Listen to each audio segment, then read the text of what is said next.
years within the top 4, now tying the reigns of Hulk Hogan and Bret Hart from 91 and 94. Where do you go with CM Punk after he has had everything taken away from him by either The Rock or John Cena? Where do you go after CM Punk has once again been overshadowed by The Rock and John Cena, who could potentially meet again at the Royal Rumble or WrestleMania? There is really nowhere else for CM Punk to go.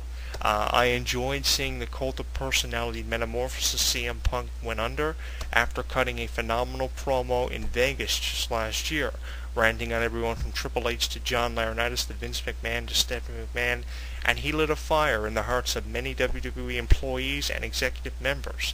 And I think that was fantastically done. One of the best conclusions to Raw I alluded to in a past column archive for In This Corner with Jonathan Clarke. Now, 8 months later, CM Punk is now someone everybody can't stand because of a GTS to The Rock. I hope they turn it around and fans still love CM Punk for GTSing The Rock. I hope they don't immediately refer to CM Punk as being a bastard and someone everyone can't stand.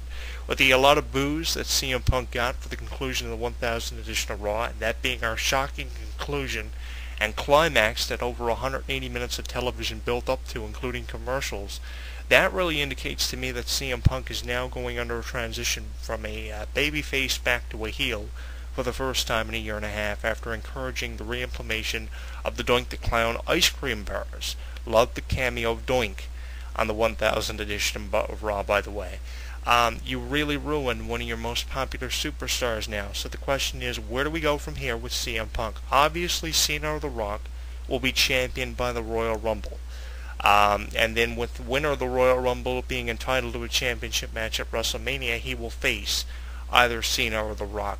I am hoping that by the Royal Rumble, Cena is champion and we get one more Cena-Rock match. I don't want to see it at WrestleMania. That's one of the big reasons I want to see Cena face The Rock at the Royal Rumble. I'm hoping it doesn't go the way of Cena beats The Rock for the WWE title after 30 days of The Rock being champion. The Rock defends the title for the sake of the 30-day clause of the champion having to defend his championship at least once every 30 days, and The Rock goes away and makes another movie. I hope The Rock loses it to someone who he's never wrestled before, or someone who he's wrestled before like Brock Lesnar, who he has a bit of a history with from the 2002 SummerSlam.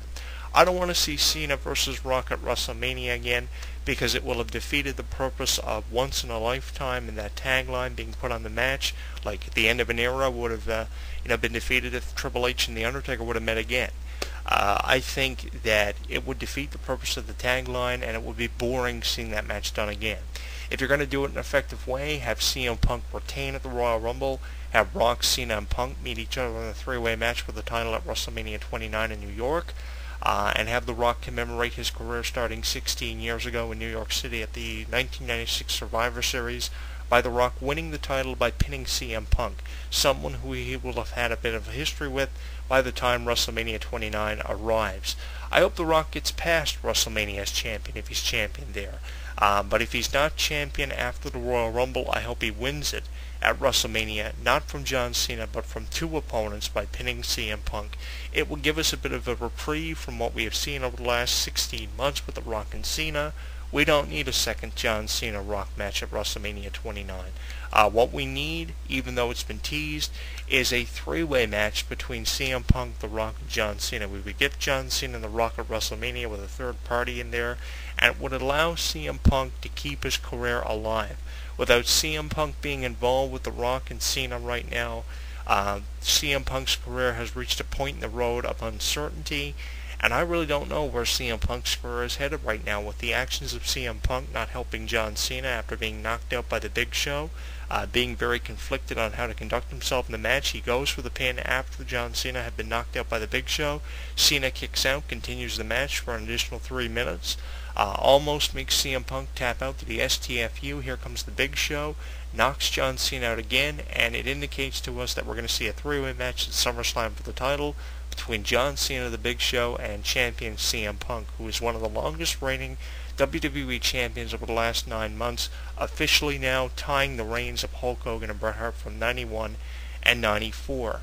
But after the Royal Rumble, if The Rock wins the title, where do we go with CM Punk's career? After CM Punk eventually has the title taken off of him by either Cena or The Rock, I'm saying. Where do we go with CM Punk? I think the 1000 edition of Raw has left CM Punk's career in a jeopardizable situation and predicament. And honestly, I'm very uncertain and very skeptical on the direction of CM Punk's career. They've definitely ruined a great wrestler. Some wrestlers are more effective as a heel. Some wrestlers are more effective as a babyface. CM Punk was more effective as a babyface wrestler without question. So with him now going back to a heel and reverting back to his original ways from when he was in the Straight Edge Society back in 2010 and having incredible matches with Rey Mysterio and promoting the Nexus near the end of 2010, where do we go from here with CM Punk? Very uncertain direction CM Punk's career is headed in, undoubtedly. If you have a solution as to where do we go from here with CM Punk when he loses the title to either The Rock or Cena, let us know on our YouTube channel, on youtube.com/JonathanClarke22 if you're listening to us on YouTube. Send us a tweet about CM Punk's career and the uncertainty of it on twitter.com/JonathanClarke1, and send us a message on our Facebook page where we are streaming the show on facebook.com/HEW Entertainment. The next big thing that happened after getting indication The Rock will compete at the 2013 Royal Rumble, in my opinion, is The Miz winning his first Intercontinental Championship. This is big for The Miz after Tag Team Championship wins, Money in the Bank wins, WWE Championship wins, U.S. title wins. He wins his first Intercontinental Championship, and the original Intercontinental Championship, by the way. I think it's great. I think The Miz is a very fitting individual to be Intercontinental Champion, and it just goes back to what I was saying about The Miz in a past video blog. If you're not going to give The Miz the WWE Championship, you can afford to give The Miz the Intercontinental Championship, because he really needs something substantial to mean something right now on the active roster, and it's a fantastic way to promote the fact that Miz just finished shooting a movie. Really, if you didn't give him the Intercontinental Championship or the WWE Championship, The Miz would have been at a loss. Because I think that The Miz needed momentum after coming back off the shooting of this movie. This new look that he had, this new swagger he had about him, he definitely needed a mid-card championship, and having him defeat Christian after the fans voted for the Intercontinental Championship to be defended over the Divas title, or I believe the tag team titles were an option. It was great, and having The Miz be the opponent of Christian after going several days without knowing who Christian would defend the championship against, it's a great way to promote The Miz as champion and a great way of turning his career around. I really love the fact of how you put it off until the 1000 edition of Raw for The Miz to win the only championship that seemingly has eluded him in his entire WWE 8-year career, and I hope he keeps it for a substantial amount of time. I foresee them as being a long-reigning Intercontinental Champion, not one of the longest reigning Intercontinental Champions like Cody Rhodes or Randy Orton were, but an effective Intercontinental Champion, just as effective as he was when he was the U.S. Champion.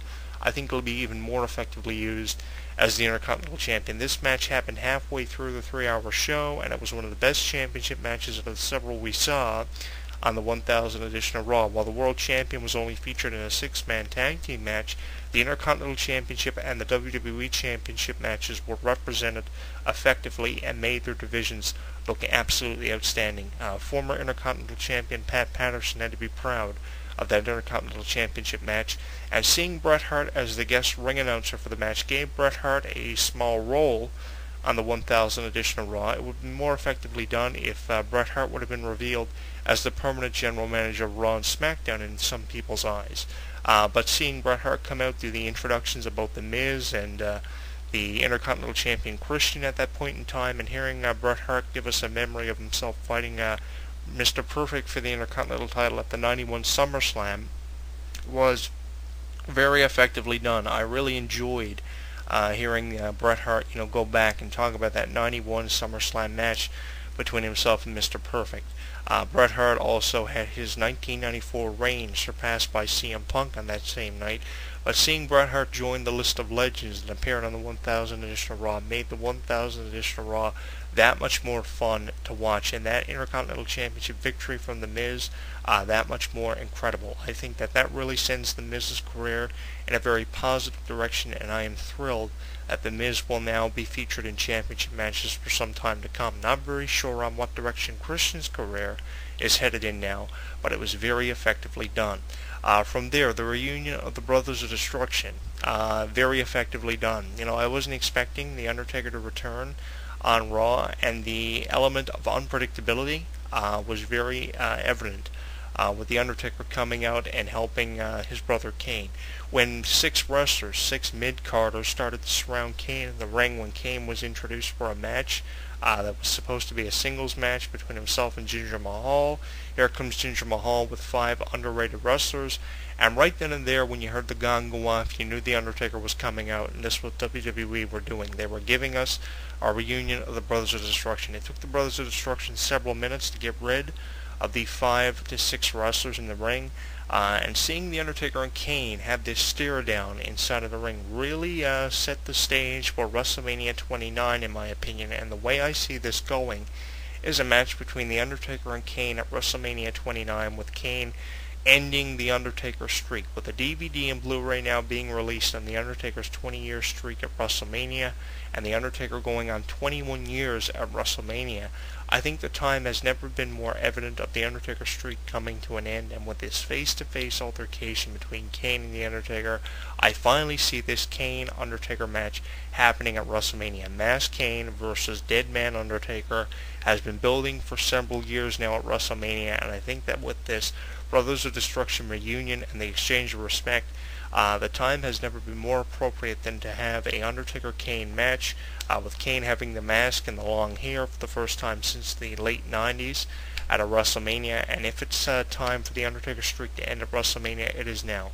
Have the Kane-Undertaker match in a couple of months, and have the Undertaker go out being known as one of the biggest legends in WWE's 50-year history. Honestly, The Undertaker's done it all. He deserves to have this match against Kane, something he's wanted for quite some time. Why not do it after the face-to-face on the